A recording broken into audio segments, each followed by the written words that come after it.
Work visa application, registration, appointment की booking and आप VFS centre जब आप जाते हैं तो वहाँ पर जाने से पहले जब आपकी अपॉइंटमेंट हो जाती है तो उस टाइम पर आपको एक वीज़ा एप्लीकेशन फॉर्म फिल कर ले जाना होता है और उसके साथ साथ और भी डॉक्यूमेंट्स होते हैं जो कि चेकलिस्ट के अकॉर्डिंग आपको रेडी करने होते हैं। तो ये सारे डॉक्यूमेंट्स आपको प्रिपेयर करके ले जाना होता है जब आपकी अपॉइंटमेंट बुक हो जाती है तब।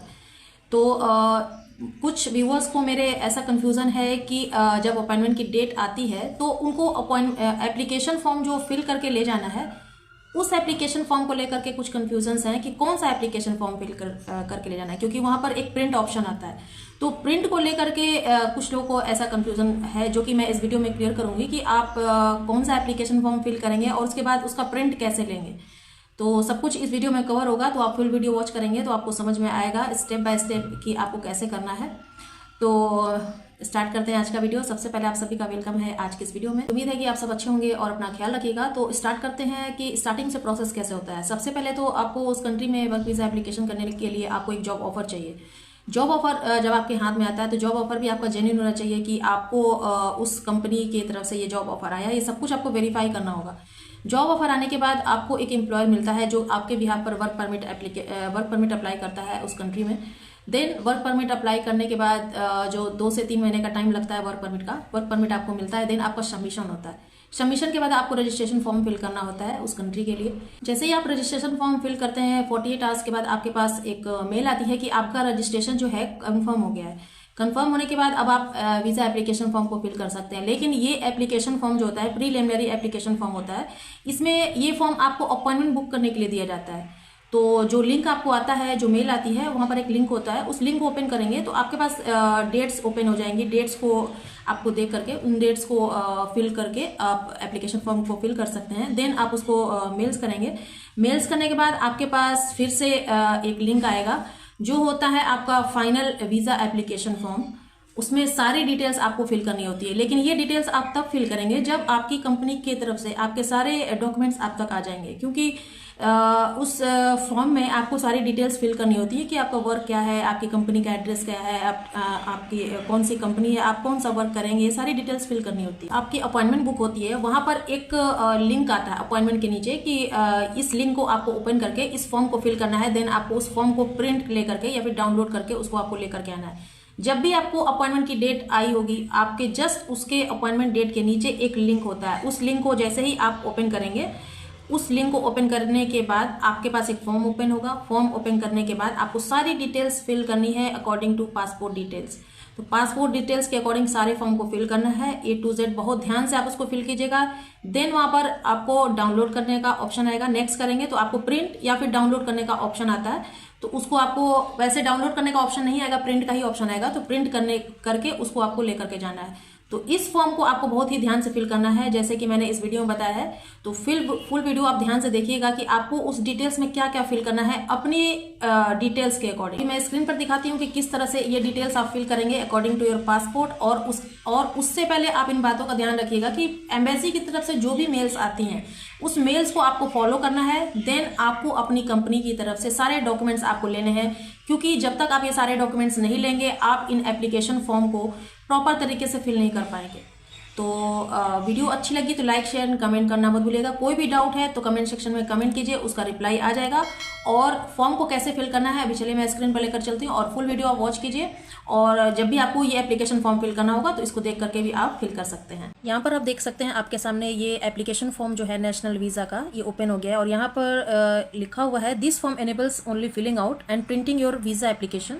To make an appointment in a select consular office you must register your visa application. इस फॉर्म को आपको फिल करना है, देन उसके बाद फिल करना है। देन आपकी अपॉइंटमेंट आने के बाद इस फॉर्म को आपको लेकर के जाना है। यहाँ पर है एप्लीकेशन फॉर नेशनल वीज़ा और इसमें क्या लिखा हुआ है कि कौन कौन से फील्ड्स जो है आपको मस्ट फिल करनी है। यहाँ पर लिखा हुआ है 1, 1st, 2nd, 3rd, 5th, 13, 31, 34 should be filled in using the Latin alphabet numbers only. मतलब अल्फ़ाबेट नंबर्स में आपको जो कैपिटल लेटर होता है उसी कैपिटल लेटर से ही आपको फिल करना है यहाँ पर।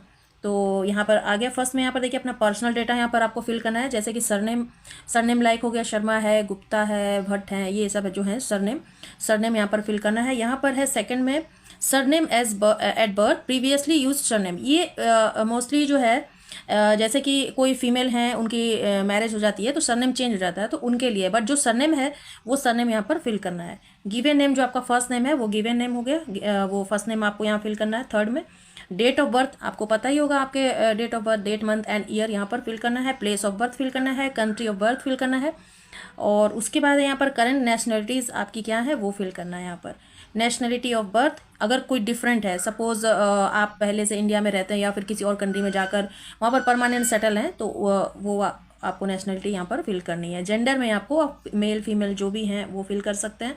मार्शल स्टेटस आपका क्या, सिंगल है, मैरिड हैं, सेपरेटेड हैं, डाइवोर्स्ड हैं, विडो हैं, अदर्स हैं, जो भी है यहाँ पर आपका मार्शल स्टेटस वो फिल कर सकते हैं। नेशनल आइडेंटिटी नंबर, इसमें आपको अपना आधार कार्ड, जैसे इंडिया से हैं तो इंडिया की नेशनल आइडेंटिटी नंबर जो है आपकी वो फिल करेंगे। पीसल नंबर असाइन हो चुका है तो आपको फिल करना है, बट ये पीसल नंबर असाइन नहीं होता है इंडिया में रहकर। आप जैसे पोलैंड में पीसल नंबर चलता है, तो आप अगर यहाँ पर हैं तो आपको पीसल नंबर असाइन नहीं हो सकता, तो पीसल नंबर आपको ये फिल नहीं कर सकते आप। 12th में है आपका पासपोर्ट डेटा, तो टाइप ऑफ ट्रैवल डॉक्यूमेंट जो है वो है आपका ऑर्डिनरी पासपोर्ट, तो ऑर्डिनरी पासपोर्ट आप फिल कीजिएगा यहाँ पे। अगर यहाँ पर अदर ट्रैवल डॉक्यूमेंट अगर आप फिल करते हैं, जैसे कि यहाँ पर कॉलम बना है, तो उसको आपको स्पेसिफाई करना होगा यहाँ पर इस कॉलम में। नेक्स्ट 13 में travel documents number, travel documents number यहाँ पर आपको पासपोर्ट नंबर फिल करना है अपना, और डेट ऑफ इशू आपका पासपोर्ट कब इशू हुआ था एंड वो कब तक वैलिड है वो यहाँ पर इंटर करना है। वैलिडिटी इशूड बाय, कब इशू किया गया था वो यहाँ पर फिल करना है। 10th में आपको गार्जियन डिटेल्स है, बट इसको फिल करना ज़रूरी नहीं है। कॉन्टैक्ट डिटेल्स यहाँ पर देखिए, applicants home address and email address, तो यहाँ पर आपका home address and email address fill करना होगा। स्टेट है, स्टेट प्रोविंस है, प्लेस है, पोस्टल कोड है, एड्रेस है, जो भी है यहाँ पर सब आपको फिल करना है, इतना आपको पता ही होगा। और करंट ईमेल एड्रेस में देखिए यहाँ पर स्पेसिफाई किया गया, other email addresses than the one provided in the application form will not be used when contacting the applicants, तो आपको वही ईमेल एड्रेस देना है जो एक्टिव है, ताकि वो लोग आपको जो भी इंफॉर्मेशन है आपके ईमेल एड्रेस पर दे सकें। ईमेल आपको देना है यहाँ पर एड्रेस देना है, postal code, place, state, province, then यहाँ पर ईमेल के लिए ये स्पेसिफाई किया गया है। उसके बाद यहाँ पर फ़ोन एरिया कोड है, फ़ोन नंबर है। अदर डेटा में यहाँ पर do you permanently reside in a different country than the country of your nationality, अगर आप पहले से जैसे कि अपनी नेशनलिटी से बाहर अगर परमानेंट किसी और भी कंट्री में सेटल हैं तो उसके लिए ये फिल करना है। तो अगर आप दूसरी कंट्री में सेटल हैं परमानेंटली तो यहाँ पर यस कीजिए, रिसाइड परमिट और इट्स इक्विवेलेंट, अगर नहीं है तो नो कर दीजिए। अगर यस करेंगे तो यहाँ पर आपको वहाँ का नंबर देना होगा, जो रिक्वायर्ड फील्ड है यहाँ पर आपको फिल करना होगा, मतलब रेजिडेंस का। और नेक्स्ट है यहाँ पर 19 में करंट ऑक्यूपेशन आपकी क्या है वो देना है। 20 में है आपका employers name, address and phone number. In case of student, name and address of the school, अगर आप स्टूडेंट हैं तो आप अपने स्कूल का नेम एंड एड्रेस वहाँ का दे सकते हैं। अंडर ग्रेजुएट हैं, ग्रेजुएट हैं, डॉक्टर, स्टूडेंट हैं, जो भी है इसको आप पढ़ लीजिएगा। तो एम्प्लॉयर्स के नेम एंड एड्रेस यहाँ पर आपको देना है, उसका नेम यहाँ पर देख सकते हैं, state, state province, city, postal code, address, phone area, phone number, email address, fax area code, fax number, ये सब आपको फिल करना है। मेन पर्पस ऑफ जर्नी आपकी क्या है यहाँ पर है, देखिए टूरिज्म तो नहीं है, वर्क मैटर्स नहीं, culture, sport, official visit, medical reason, study, another purpose of journey, तो यहाँ पर आपका वर्क है तो यहाँ पर वर्क वीज़ा या फिर एम्प्लॉयमेंट भी यहाँ पर लिख सकते हैं। अदर पर्पस ऑफ जर्नी में टाइप ए वर्क वीज़ा ऐसे लिख सकते हैं, या फिर एम्प्लॉयमेंट यहाँ पर लिख सकते हैं। देन यहाँ पर ट्रैवल डेटा यहाँ पर ऑलरेडी फिल्ड है, the destination member state Poland. 23rd में यहाँ पे देख सकते हैं, the member state of first entry not applicable when the application is filled to the minister of foreign affairs in cases describe in art 79.1, ये उनके law का कुछ ऐसा है, इसके बारे में दिया गया है। बट यहाँ पर आपको फिल करना है कि आपकी जो एंट्री होगी पोलैंड के अंदर वो कैसे होगी, मीन्स आपकी फ्लाइट इंटरकनेक्टिंग है या फिर आप डायरेक्ट फ्लाइट से जा रहे हैं। सपोज अगर आप डायरेक्ट फ्लाइट से जा रहे हैं तो यहाँ पर पोलैंड का ऑप्शन है, डायरेक्ट आप पोलैंड फिल कर दीजिए, और ये देखिए पोलैंड का ऑप्शन है, ये पोलैंड फिल कर दीजिए। और अगर आपकी इंटरकनेक्टिंग फ्लाइट है, अगर आप किसी कंट्री से और होकर के जा रहे हैं, कनेक्ट होकर के, लाइक हो गया हंगरी है, ग्रीस है, जर्मनी है, तो यहाँ पर आपको वो फिल करना है। देन यहाँ पर आता है 24th में नंबर ऑफ एंट्रीज रिक्वेस्टेड, यहाँ पर सिंगल एंट्री है आपकी, सिंगल एंट्री पे फिल कीजिएगा। ड्यूरेशन ऑफ स्टे का मतलब है कि आप कब से कब तक वहाँ स्टे करेंगे, लाइक आपको वर्क परमिट मिला है 1 ईयर का, 2 ईयर का, 3 ईयर्स का, तो उसके अकॉर्डिंग ही आपको कैलकुलेट करके यहाँ पर फिल करना है। लाइक हो गया 1 ईयर का वर्क परमिट है तो 365 डेज, अगर 2 ईयर्स का है तो 365 इंटू 2, 365 इंटू 3, इस तरह से आपको कैलकुलेट करके ऐड करना है यहाँ पर। फिर उसके बाद यहाँ पर 26 में देखिए, नेशनल और Schengen visas issued in the past 5 years. आपको कभी पास्ट 5 ईयर्स में शेंजन वीजा इशू किया गया है तो यस कीजिए, और अगर यस करेंगे तो फ्रॉम एंड टू, कब से कब तक आपका हुआ था, एंड अगर नहीं हुआ है तो नो कर देंगे यहाँ पर, इस तरह से। देन यहाँ पर आता है where your fingerprints collected previously when filing for a visa in the past. अगर आपने वीजा फाइल किया था पास में, तो अगर आपका फिंगरप्रिंट्स कलेक्ट हुआ है तो उसको यहाँ पर यस करना है, अदरवाइज नो कर दीजिए। देन 28 में आपको फिल नहीं करना है। 29 में ये इंपॉर्टेंट है आपके लिए कि intended date of arrival to the Republic of Poland. आप कब वहां पर अराइव कर रहे हैं। आप जो डमी टिकट लेते हैं, यहाँ per year month and date भी दिया हुआ है। अगर आप जो डमी टिकट लेते हैं, लाइक अगर आप राउंड ट्रिप लेते हैं तो उसमें अराइवल डेट भी रहेगा, और अगर राउंड ट्रिप में डिपाजिट डेट भी रहेगा। तो अगर आप सिर्फ सिंगल ट्रिप ले रहे हैं तो आप वहां पर अराइवल डेट को यहाँ पर फिल कीजिए, बट मेक श्योर कीजिएगा कि आप राउंड ट्रिप ले लेंगे तो ये फिल करने में आपको इजी होगा, और फॉर्म पूरी तरीके से कंप्लीटली फिल हो जाएगा। डिपार्चर डेट भी फिल हो जाएगी और अराइवल डेट भी फिल हो जाएगी यहाँ पर। देन यहाँ पर आता है data of the receiving person. आपको कौन रिसीव कर रहा है, मतलब आप उनका सरनेम, इनवाइटिंग पर्सन कौन है, कंपनी है या ऑर्गेनाइजेशन है। तो इफ नॉट एप्लीकेबल, तो अगर ये कंपनी एंड ऑर्गेनाइजेशन अगर आपको इनवाइट नहीं कर रही है, तो आपको, अगर आप पर्सनल अकोमोडेशन ले रहे हैं तो उनके नेम ऑफ होटल्स देना है, एड्रेस देना है। टेम्परेरी अकोमोडेशन इसको कह सकते हैं रिपब्लिक ऑफ पोलैंड में। तो इन्वर्टर अगर कंपनी एंड ऑर्गेनाइजेशन का है तो मतलब कौन है, पर्सन है या फिर कंपनी है।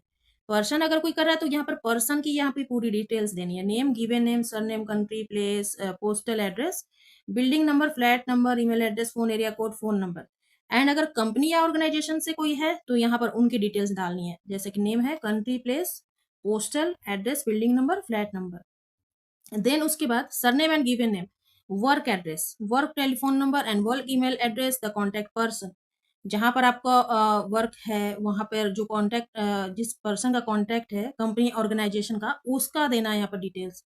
Surname given name, surname given name, place, postal code, address, building number, flat number, phone area code, ये सब आपको देना है। और कंपनी एंड ऑर्गेनाइजेशन का यहाँ पर phone area code and phone number, जहां पर आप वर्क करते हैं वहां का।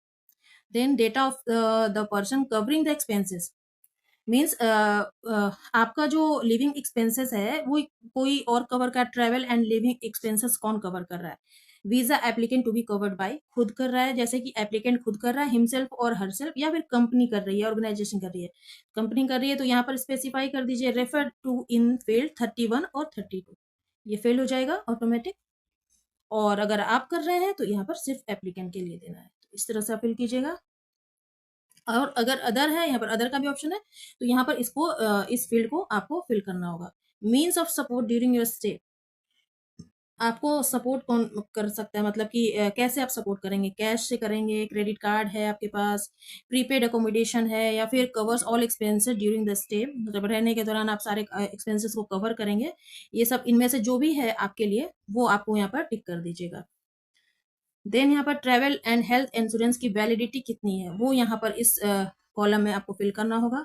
Then date of the document authorising you to work, यहाँ पर आपको 34 में क्या करना, डजेंट अप्लाई, ये आपके लिए नहीं है, ये है ईयू सिटीजन्स के लिए। ये देखिए आपके लिए नहीं है, ईयू सिटीजन्स के लिए है। एप्लीकेंट्स डेटा के बारे में यहाँ पर सारा कुछ डिटेल्स दिया गया है जिसको आपको पढ़ना होगा, और आपको कंसेंट पर ऐसे क्लिक करना होगा। My first day and any subsequent visit to territory of the Republic of Poland, health insurance के बारे में भी दिया गया है यहाँ पर। To the best of my knowledge all particulars and supplies are correct and complete, ये सब कुछ आपको पढ़ लेना है। आप इससे अग्री करते हैं, उसके बाद टिक करना है। इसके बाद यहाँ पर आता है नीचे ऑप्शन नेक्स्ट का, यहाँ पर देखिए नेक्स्ट का ऑप्शन आएगा। नेक्स्ट करेंगे जैसे ही आपको वहां पर प्रिंट का ऑप्शन आता है, तो प्रिंट आप उसको लेना है, और देन जब आपकी अपॉइंटमेंट बुक हो जाती है तो ऑल डॉक्यूमेंट्स के साथ इस एप्लीकेशन फॉर्म को फिल करके लेकर के जाना है। तो आई होप लगता है कि ये आपको समझ में आया होगा, जो भी मैंने अभी फिल करवाया आपको एप्लीकेशन फॉर्म, सेम इसी तरह से आपको भी फिल करना है। क्योंकि अभी लेटेस्ट रिसेंट मेरे एक व्यूवर ने अपॉइंटमेंट से एक दिन पहले इस फॉर्म को फिल करवाया है, तो इतनी जल्दीबाजी में फिल नहीं होता है, सब कुछ डिटेल्स को बहुत ध्यान से फिल करना होता है। तो आप लोग ये गलती मत कीजिएगा। अपॉइंटमेंट की डेट जैसे ही बुक होती है तो आपके पास एक लिंक आता है, लिंक ओपन करेंगे तो फॉर्म आएगा। यही फॉर्म जो है, ये फॉर्म आपके लिए ओपन हो जाएगा, उस लिंक को क्लिक करेंगे तो इस फॉर्म को फिल करना है, देन प्रिंट करना है, देन आपको लेकर के जाना है। तो कोई भी डाउट है, कोई भी कमेंट्स है, कमेंट सेक्शन में कमेंट कीजिए। कुछ नए इन्फॉर्मेशन के साथ नेक्स्ट मिलेंगे नेक्स्ट वीडियो में, तब तक के लिए बाय बाय, थैंक यू।